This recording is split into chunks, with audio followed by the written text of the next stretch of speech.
거듭난 그리스도인이라면 세상에서 살고 또 세상에 관여하고 세상을 더 나은 쪽으로 변화시키려는 열정이 마음으로부터 나타날 수밖에 없습니다. 그리스도인은 세상의 소금이고 빛이기 때문입니다. 예배당이 교회가 깊은 산속이 아니라 도시 한복판에 사람들이 살고 있는 그 한복판에 있는 이유이기도 합니다.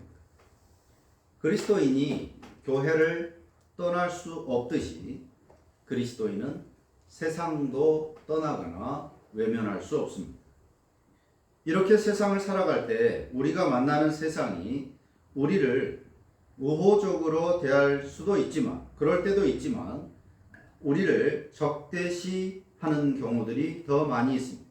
사실상 세상은 그리스도인들을 적대시한다고 생각해도 틀리지 않습니다. 예수님도 이미 요한복음 앞에서 말씀하신 것처럼 세상이 너희를 미워하면 너희보다 먼저 나를 미워한 줄을 알라. 요한복음 15장 18절의 말씀입니다. 20절에서도 사람들이 나를 박해하였은즉 너희도 박해할 것이요. 세상이 신자들을 적대시할 것을 이미 말씀하신 바 있습니다. 구약 성경 시편은 구약 신자들의 삶을 담고 있는데 전체 내용들이 원수들이 주변에 너무 많고 괴롭힘이 끝이 없다는 호소를 담고 있는 내용들입니다.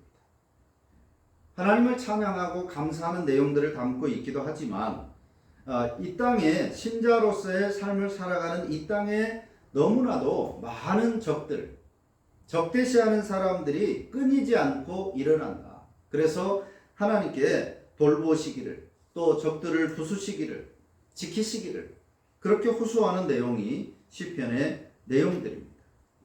신약시대라고 해서 더하면 더했지 덜할 수 없는 것은 메시아이신 예수님이 드디어 등장하셨기 때문입니다. 그리고 사탄의 정체가 드러났기 때문입니다. 히브리서 기자도 너희 믿음을 세상이 감당할 수 없다. 즉 세상 사람들로부터 환영받지 못하는 것이 바로 신자의 삶이라고 말씀했습니다. 우리의 가치관이, 우리의 세계관이, 우리의 문화가 세상의 그것과는 다르기 때문에 이것은 필연적입니다. 세상으로부터 환영받지 못하고 비난과 조롱과 또는 박해를 받는 것은 필연적이라고 하는 것입니다. 그렇다고 해서 신자됨을 느슨하게 하거나 포기할 수 없고, 또한 세상의 적대감도 사라지지 않는 것이 신자의 숙명과 같은 것이라면 우리는 어떻게 해야 할까? 그러한 때에 세상을 어떻게 대하고 세상을 어떻게 살아내며 어떻게 심지어 세상을 변화시켜야 할까 하는 것입니다. 오늘 본문의 말씀은 교회를 대적하는 세상을 마주한 교회의 모습을 보여주고 있습니다. 교회가 세상을 어떻게 대해야 하는지를 보여줍니다. 오늘 본문에는 두 그룹이 나옵니다. 한 그룹은 예수님과 제자들입니다. 그리고 반대편의 그룹은 가룟 유다와 또 그가 끌고 온 로마의 군인들, 그리고 그 졸개들, 바리새인과 대제사장들, 바리새인들에게서 얻은 바로 아랫사람들, 하인들입니다.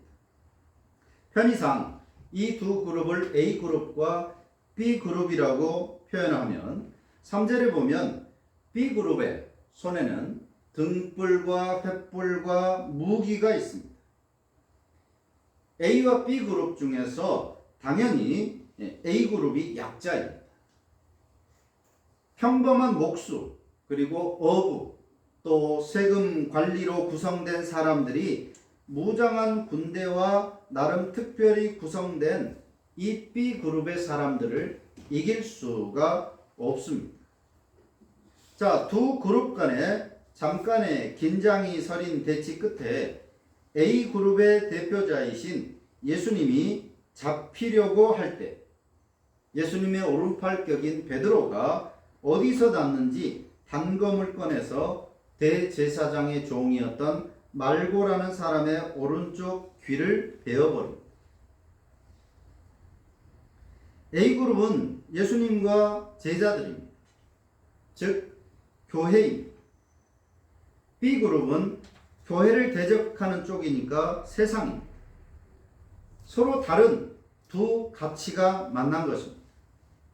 지금 세상이 교회를 억압하려고 합니다. 세상이 교회를 박해하려고 합니다. 이때 교회를 대표하는 베드로가 세상을 때립니다. 어떻게 보면 통쾌합니다. 관중이 있다면 박수를 칠 만한 그런 장면입니다. 세상이 교회를 공격하기 전에 먼저 교회가 선빵을 날린 셈입니다. 용기를 내서 스승을 보호하려고 한 베드로의 행동이 칭찬받을 법합니다. 그러나 예수님은 우리의 예상과 다르게 반응하셨습니다. 11절에서 예수께서 베드로더러 이르시되 칼을 칼집에 꽂으라. 아버지께서 주신 잔을 내가 마시지 아니하겠느냐. 예수님은 오히려 베드로의 무력을 꾸짖으셨습니다. 베드로는 그렇게 하면 안 되었던 것입니다. 하나님의 구속 역사의 큰 틀은 대속입니다. 곧 예수님은 그들에게 잡혀 고난당하시고 끝내 십자가에서 죽으셔야 합니다. 그것은 대속에서 피할 수 없는 일이었습니다. 누구라도 이것을 방해해서는 안 되는 하나님의 뜻입니다. 이것을 모르고 막아서려고 했었던 베드로는 사탄이라며 꺼지라는 호통을 들은 적도 있었습니다.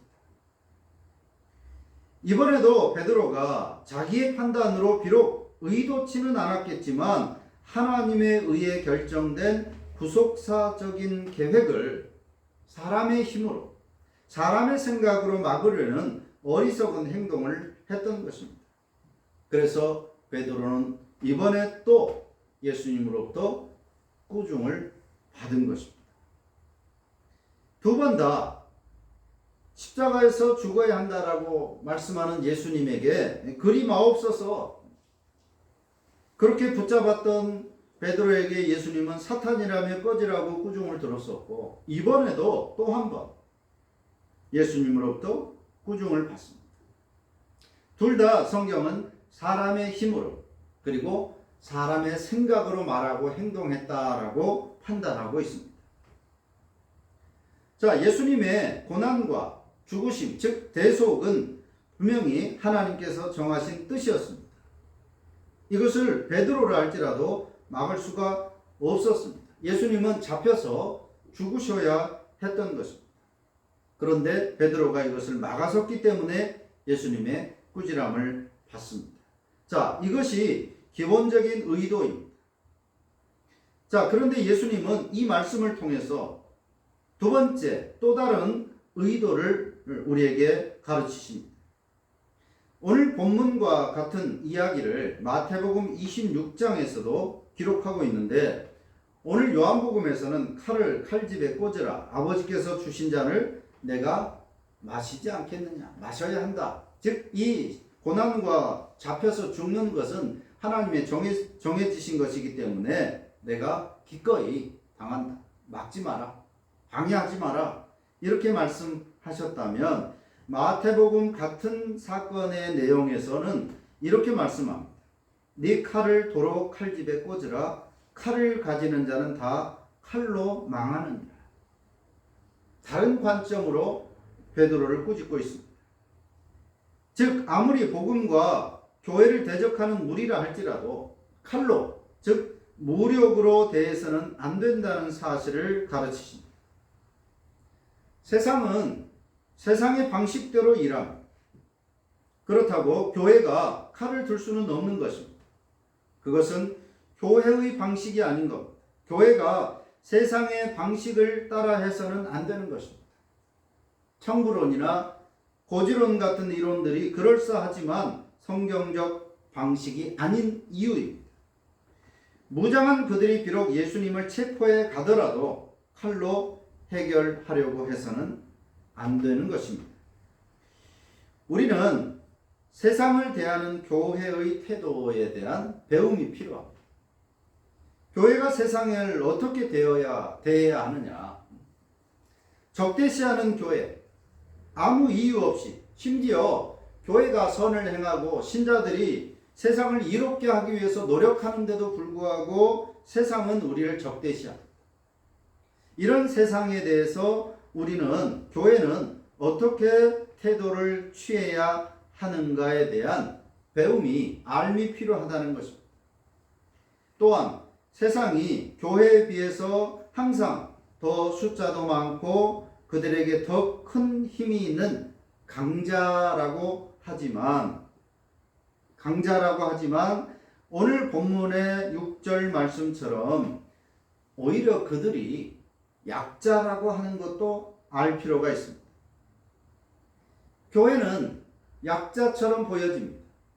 세상에 비해서 턱없이 숫자적으로 규모적으로 모자라고 부족한 것이 사실입니다. 가진 것이라고는 교회는 복음뿐입니다. 무기를 가지지 않았습니다. 강력한 세상의 권력을 가지지 않았습니다. 세상에 비해서 너무나 약자이지만 세상이 가진 것이 오직 복음밖에 없지만 그러나 실제로는 우리 교회가 강자라고 하는 것입니다. 약할 때 강하고 어리석을 때 지혜롭게 되는 것이 기독교 복음의 독특성이기 때문입니다.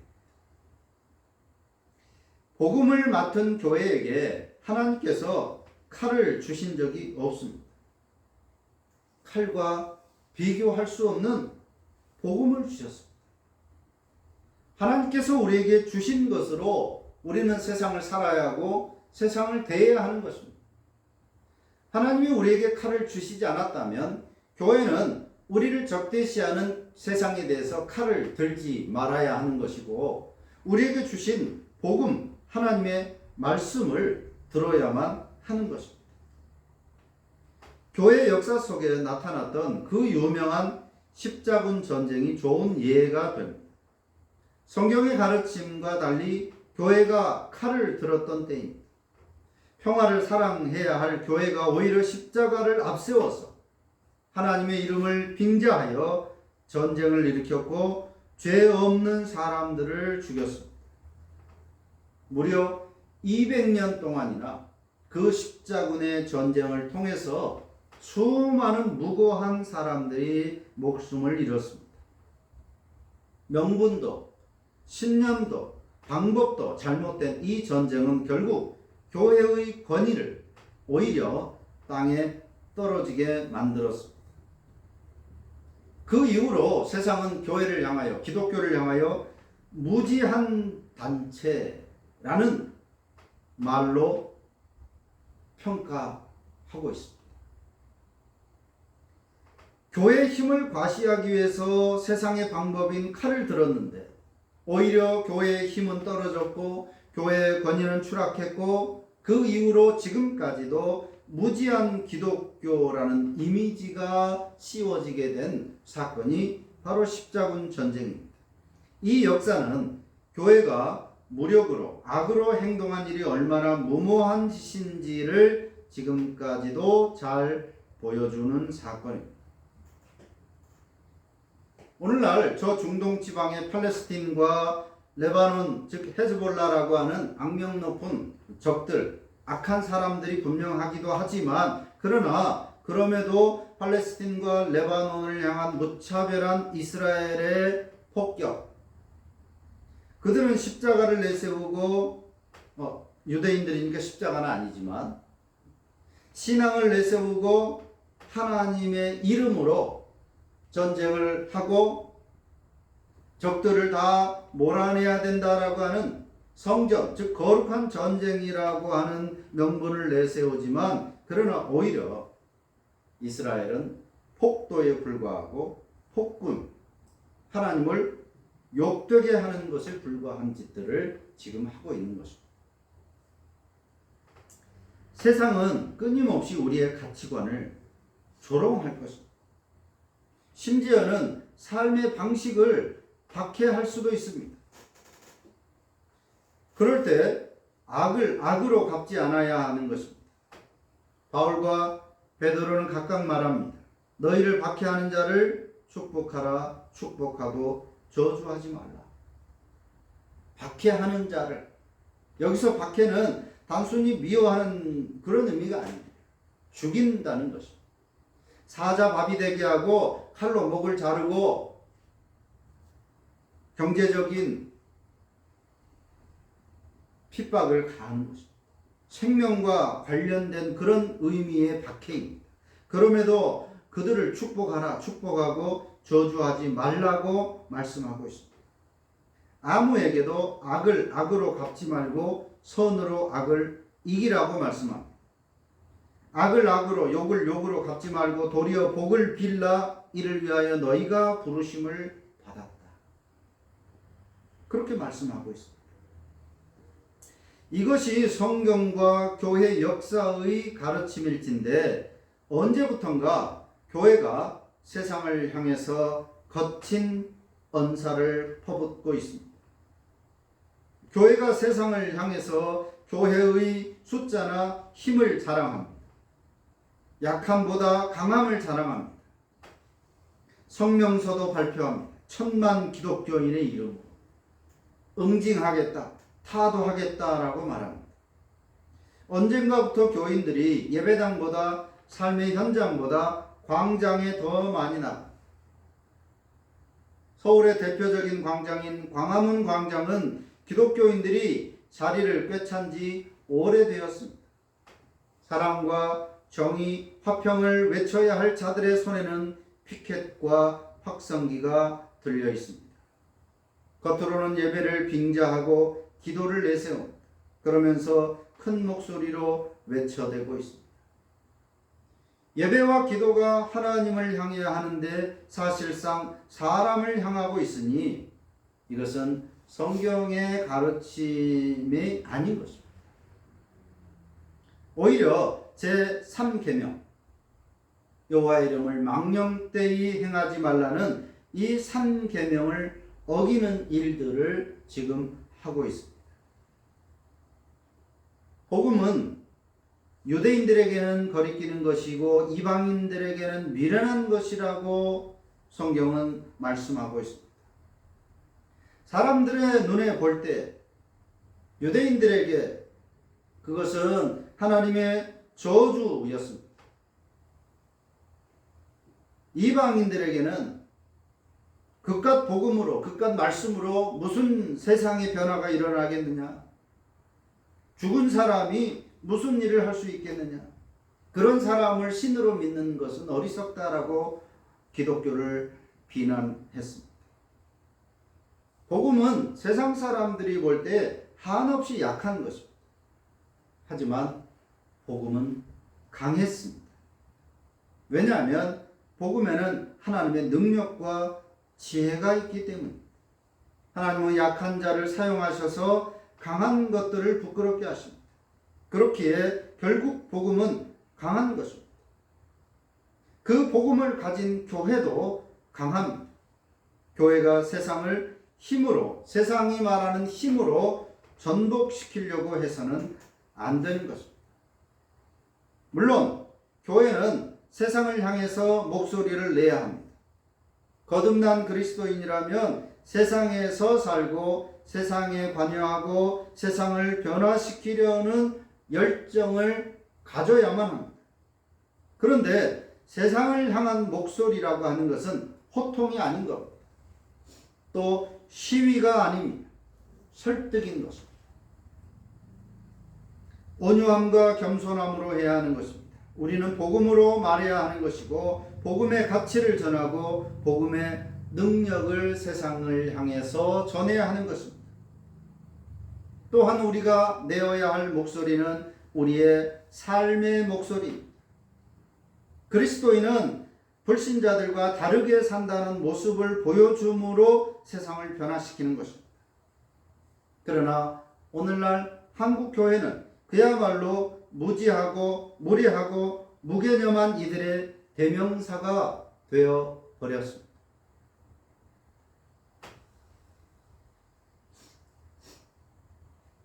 (2024년) 10월 27일 주일 오후 2시 이날에 한국교회 200만 연합 예배 및 큰 기도회가 서울 한복판에서 열릴 것입니다. 사랑의 교회 그리고 여의도 순복음교회를 이끌고 있는 두 목사들이 공동 대표가 되어서 종교개혁 기념주일인 10월 27일 오후 2시 광화문에서 이 연합예배 및 큰 기도회가 열린다라고 하는 것입니다. 그 발단은 2024년 7월 18일에 대한민국 대법원의 전원합의체가 동성 동반자도 사실혼 관계의 이성 배우자와 마찬가지로 건강보험 피부양자 자격을 인정해야 한다라고 하는 판결 때문이라고 합니다. 이 행사를 제안한 부산의 모 교회 목사는 이렇게 말합니다. 한국교회가 이제 더는 물러설 곳이 없다. 200만 성도가 모여 하나님께 간구하면 악법이 절대 통과되지 않을 것이다. 이 집회가 대한민국을 살리고 제2의 종교개혁의 계기가 될 것이라고 말하면서 한국교회의 참여를 독려했습니다. 이에 대해서 한국 기독교의 대표적인 교단들이 대거 참여하기로 결의했습니다. 수도권에 있는 교회들뿐만 아니라 저 남쪽 아래에 있는 교회 상당히 많은 교회들이 전국 각지의 교회들이 전세버스를 동원하여 10월 27일 광화문 광장에 모일 예정입니다.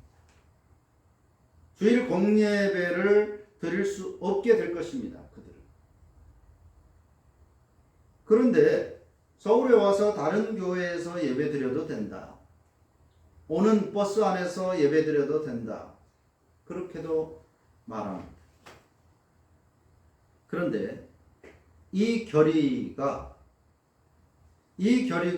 성경의 가르침이나 우리가 믿는 신앙 고백서의 가르침 그리고 교회 헌법에 맞지 않는다라고 하는 것입니다. 왜 이런 집회가 잘못되었는지, 왜 총회가 결정한 것들을 교회가 따르지 않아야 하는지, 우리 교회는 따르지 않는지 설명하고 지적해야 되는 주제들이 많이 있습니다. 100개의 기도문을 작성을 했는데 그 기도문에는 좋은 내용들 그리고 따라야 하고 같이 기도에 힘을 보태야 할 내용들도 많이 있지만 그러나 시대착오적이고 그리고 심지어는 옳지 않은 내용들도 많이 담겨져 있습니다. 이런 제반 문제들을 다 다룰 수는 없고 오늘 본문과도 직접적으로 상관없기 때문에 오늘 본문과 관련해서만 생각해 본다면 과연 세상에 대해서 교회는 그런 방식으로 목소리를 내야 하는가 하는 것. 200만 명이 모인다. 또 200만의 이름으로 이 헌법에 대해서, 법원에 대해서, 세상에 대해서 응징을 하겠다. 과연 이것이 기독교의 모습일까 하는 거예요. 약함을 자랑하라는 복음의 가르침에 일치하는 것인가? 그렇게 하는 것이 기독교인의 그 말이 사실상 칼이 되는 것은 아닌가 하는 거예요. 교회가 세상을 대할 때 온유와 겸손으로 하지 않고 광장과 거리를 차지하고 예배와 찬송과 기도를 시위의 도구로 사용하는 것이 과연 성경이 가르치는 예수님께서 원하시는 세상을 대하는 방식일까 하는 것에 대해서 우리는 생각해 볼 필요가 있습니다. 앞서 본 대로 아무에게도 악을 악으로 갚지 말라, 선으로 악을 이기라, 이런 말씀에 비춰볼 때 이 집회가 과연 성경적일까 하는 것. 한국교회 200만 연합 예배 및 큰 기도회가 비록 방법은 잘못되었지만 그 순수한 마음, 동성애에 대해서, 잘못된 것에 대해서 지적하고 그 법을 통과시키는 것을 막기 위해서 하는 그 순수한 마음을 우리가 그래도 교회들이 힘을 보태고 따라야 하지 않겠는가라고 하는 반론도 제기할 수 있습니다. 그러나 베드로의 행위도 순수한 마음에서 비롯되었습니다. 그는 분명 예수님을 향한 충정과 사랑에서 칼을 빼었고 그리고 귀를 잘라냈습니다. 하지만 그의 행동이 예수님께 유익을 끼친 것은 하나도 없었습니다. 이처럼 순수한 마음에서 비롯된 일이라도 경솔하게 잘못되게 행동한다면 유익이 될 것이 전혀 없는 것입니다. 로마서 10장 2절은 말씀합니다. 내가 증언하노니 그들이 하나님께 열심히 있으나 올바른 지식을 따른 것이 아니니라. 열심은 있지만 잘못된 지식을 가진 열심은 오히려 옳지 않다라고 하는 것입니다. 우리의 목표도 방법도 이유와 동기도 하나님의 뜻이고 주님의 뜻에 따라 해야 합니다. 방법도 방식도 베드로의 경우에서 보는 것처럼 때로는 우리의 잘못된 열심이 사람의 생각이나 사람의 힘이 그리스도의 구속 사역을 해방하기도 한다는 사실을 명심해야 하는 것입니다. 교회의 진정한 부흥은 오히려 핍박의 시기와 고난의 때였다라고 하는 것도 우리는 기억할 필요가 있습니다. 교회가 강력한 힘을 가졌을 때, 세상이 말하는 그 권력과 권위와 힘을 가졌을 때 교회가 부흥한 것이 아니라 오히려 그때부터 교회는 타락의 길로 접어들었습니다.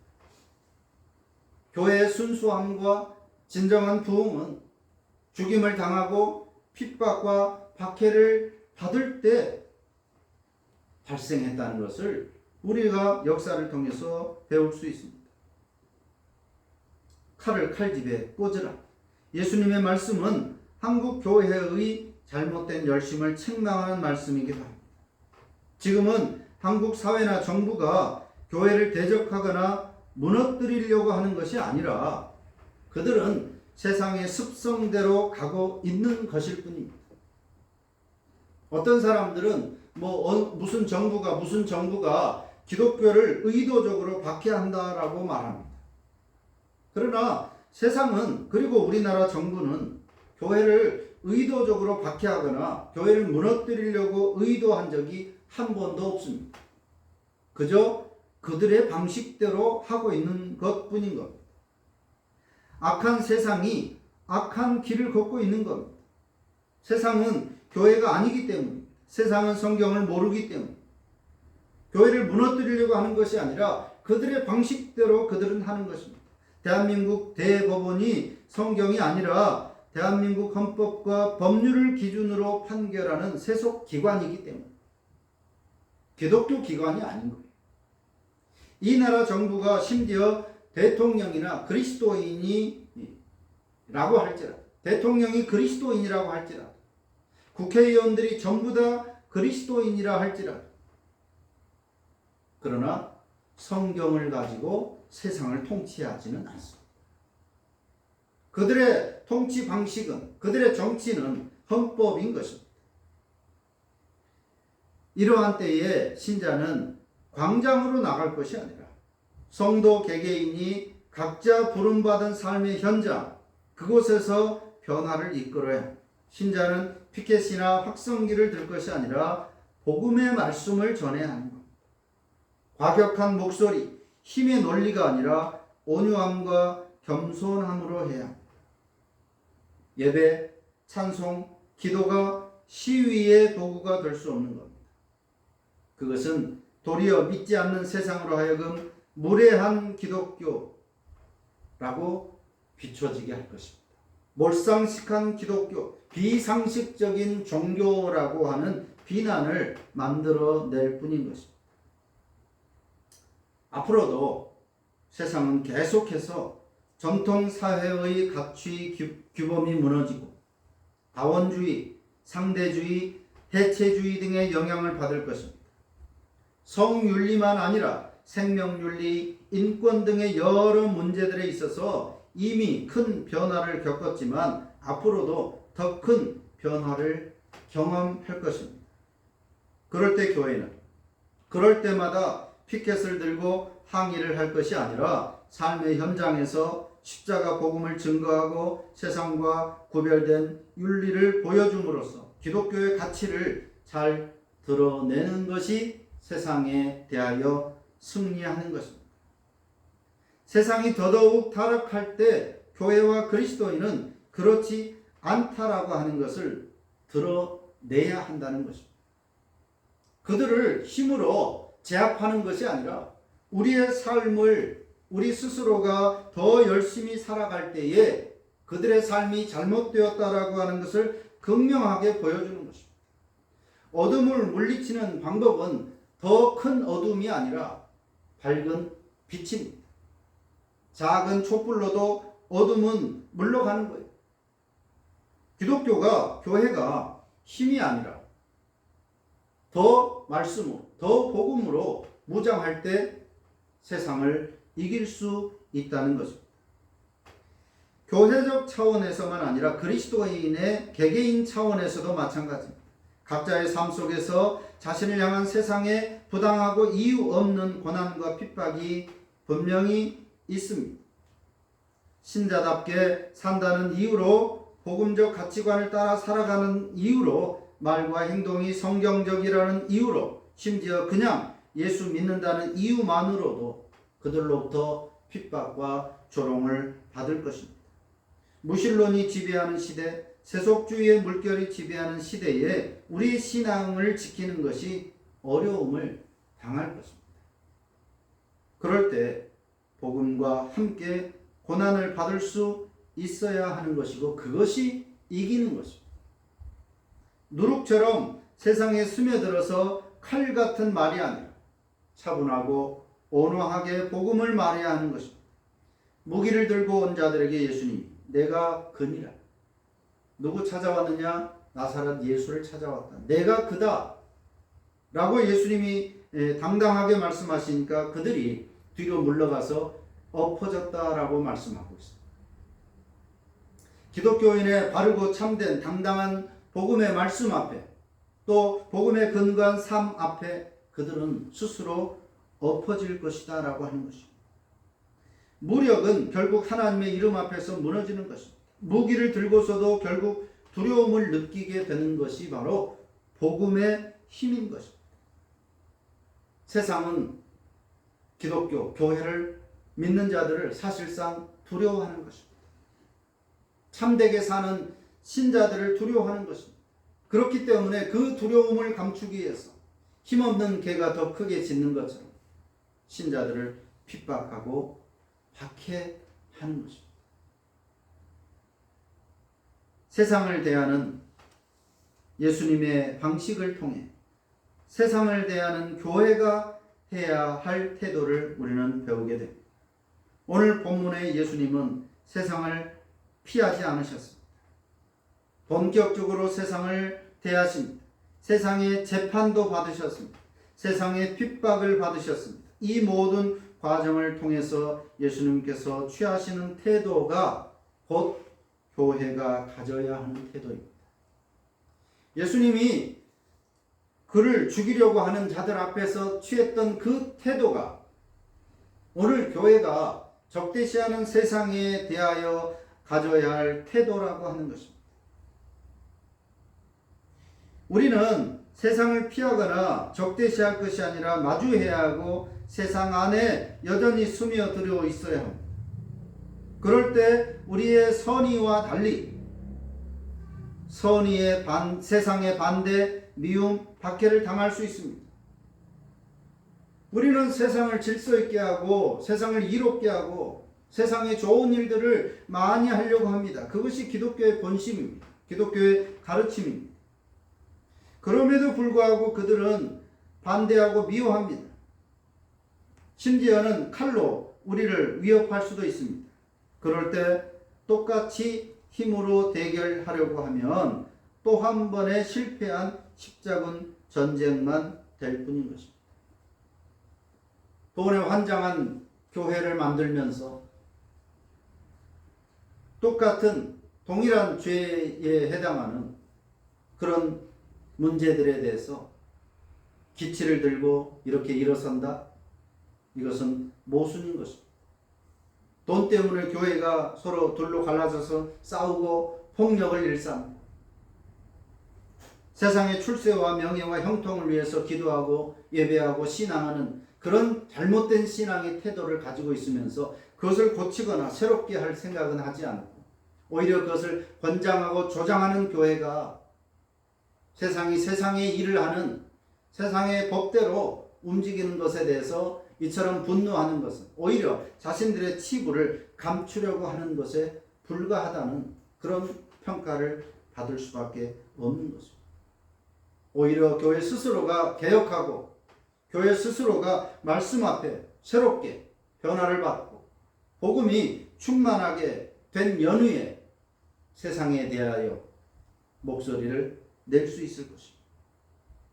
물론 잘못된 법에 대해서 목소리를 내야 하고 분명히 악법에 대해서 우리가 반대를 표명해야 하지만 그러나 그 방식에 있어서 이번에 계획된 그 방식은 총회적으로 결정한 것이지만 개교회적으로 따를 수 없는 이유인 것입니다. 먼저 우리를 돌아보고 우리를 새롭게 하는 것이 우선입니다.